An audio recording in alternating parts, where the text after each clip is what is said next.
გაუძლიერი საქართველოს ერთ-ერთი ლიდერი უკანონოდაა დაკავებული. ჩვენ კიდევ ერთხელ ვხედავთ, რომ თავისუფლებისათვის ბრძოლა არ სრულდება. ჩვენ არ ვმარცხდებით და ბრძოლას ყოველთვის აქვს აზრი.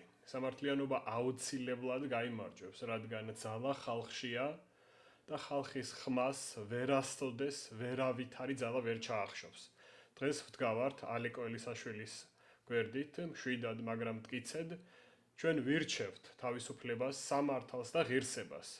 ვინც ცდილობს ამ ღირებულებების შეჩერებას, დროებით თუ მუდმივად, საბოლოოდ მაინც ვერ შეხვდება, საბოლოოდ მაინც შეხვდება ერთ ძალას, ქართველი ხალხის ერთობას და ამ ერთობისკენ მოუწოდებ ყველა პოლიტიკურ ძალას.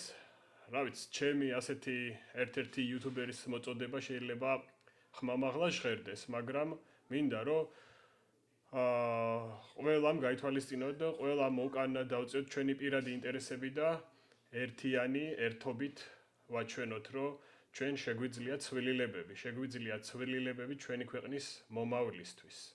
ერთად ვდგავართ საქართველოსთვის.